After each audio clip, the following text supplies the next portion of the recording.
Benevolence, dear mortals. You can call me Whimsical William. Welcome to my channel.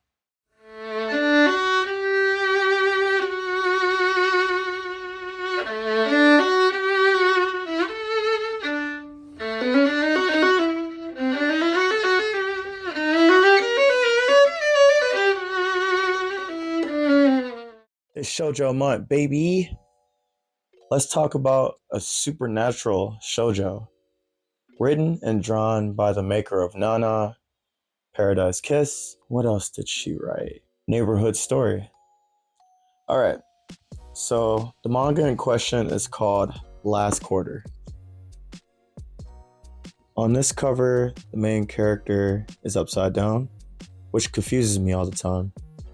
Rather thick book, and there's your shoujo stamp of approval. Viz Media, they did a pretty good job with this particular release.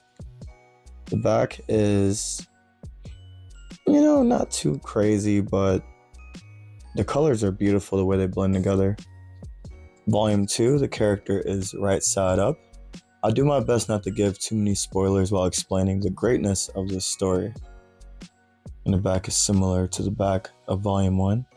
This is complete, just 2 volumes, so it's really easy to get into and absolutely worth your time. Let's show you a little bit of the art. This manga is rated T for teen. It's got it's not really bad, but it has a few suggestive themes in it. But for the most part, I've only read volume 1 so far, I just finished it. It's excellent. For the most part, it's not violent or too dark or anything like that. It's really well written. Let's talk about what makes it great. All right, Last Quarter. In the beginning, it talks about a young woman. Honestly, she's still in high school. So she's probably 16 in the story. She falls in love with a foreigner.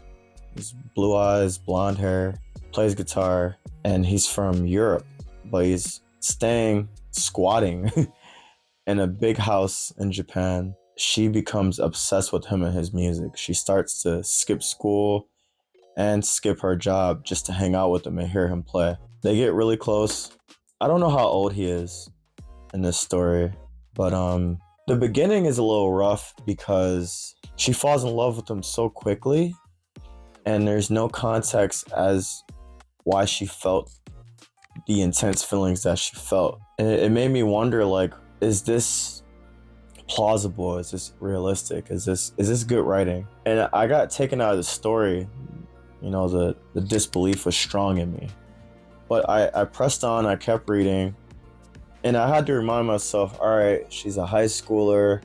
High schoolers tend to view time and connection a little bit differently than adults. This guy is playing guitar. He's handsome. He's talented. She's probably, really feeling him, really thinking he's really cool. And he's a foreigner, so he's really different from everybody that she's used to seeing in Tokyo. So I'm giving her a benefit of the doubt. And her character is low-key kind of annoying, but she's not a bad character. She's not shallow. She's a very fleshed out character. She explains the things that she likes about him. It makes sense, but it's just the speed. And it almost feels like the story is rushing ahead, like it wants to be finished it wants to be a one-shot instead of 2 volumes. The pacing was really strange in the beginning. And then something happens and she's no longer the main character. Now we're in the shoes and minds of a bunch of middle schoolers. I think it's a total of 4. A preppy kid, a really short, scrawny girl named Hataru. She high-key looks like Sailor Saturn from Sailor Moon. Same hairstyle, just so similar, which is insane. And there's another character, it's Sailor Saturn's best friend in the story of Last Quarter. And there's another boy he's immature, but he's really perceptive, which is a really interesting contradiction in personality, and it really makes his character shine. Because he doesn't say anything spectacular, he doesn't do anything spectacular, but it's the fact that he'll say something super immature and remind you, the reader, that, yeah, he's a middle schooler. But then he sits back and he studies the difference in behaviors of different people around him, and how certain people he might at first think, oh, this person's weak or shallow, and then he'll notice, wow, they actually care about this other person, and there's no incentive for them to care. Maybe this person isn't weak, maybe this person, he digs deep into his analysis of all the people around him, and it makes him really mature. And then he'll say something immature like, oh, of course I'll help her out, she's cute, she's a hot girl.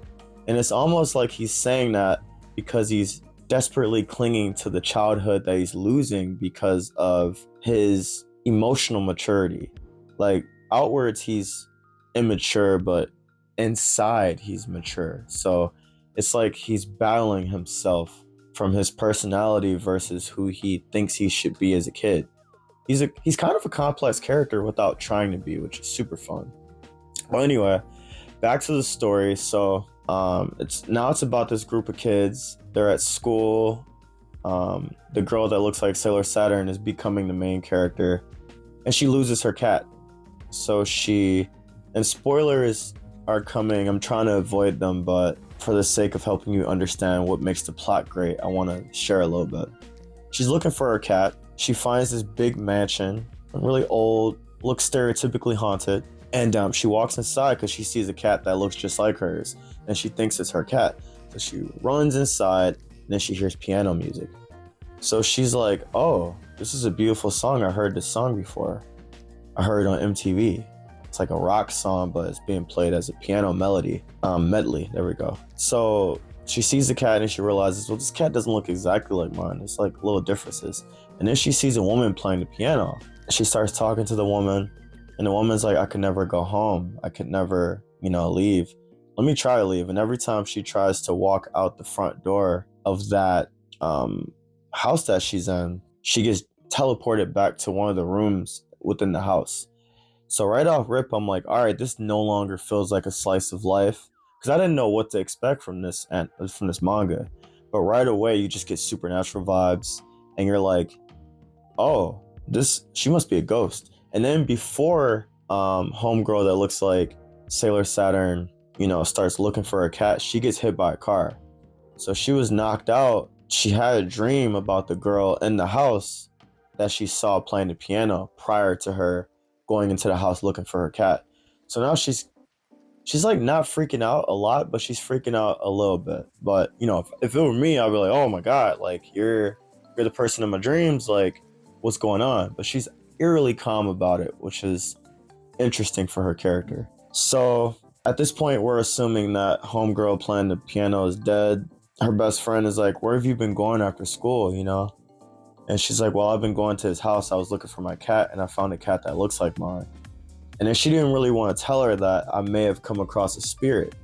But, her friend Pride, she's like, I'm your best friend. You could tell me anything. You know how friends are. She brings her to the house, and then she's like, no, this house doesn't feel right. The vibes are off. We got to get out of here. Hotaru was like, you know what's funny?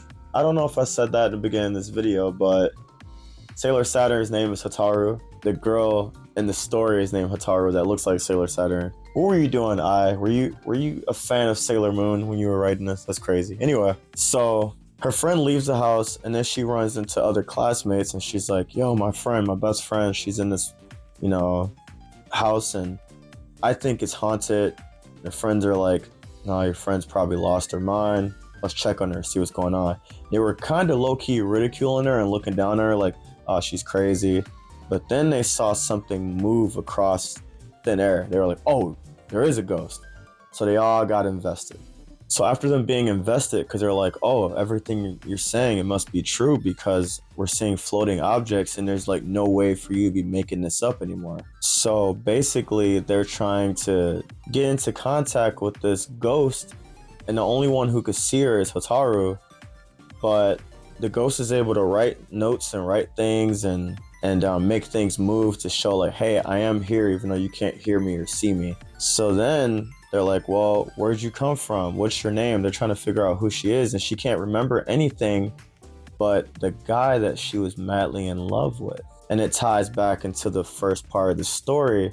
The girl was madly in love with this guy who plays guitar, who is a foreigner, you realize it's the same house that they were squatting in and hanging out, and now it's a haunted house. So the ties are really good. Like when you first start reading it, it's like, this is kind of boring. Like it's not, and it's boring, and yet it's moving fast. So it's really strange. Like you almost want to drop it, but you get invested because the way that it's written is so bizarre. And then once the little kids get roped into the story and they start trying to figure out who she is, you're invested. Now, you want to know who she is. Is she dead? Is she a ghost?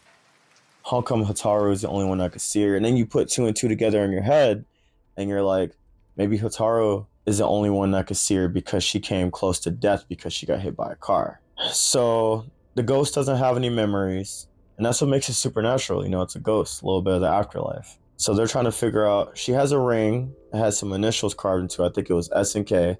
So they're trying to figure out who this ring belonged to. They're trying to find the foreigner guy that she was madly in love with. They're asking around, like, hey, what's the history of this house? Who were the last people in it? They eventually figure out the girl's name, what high school she went to. Then they find out that she's in a coma.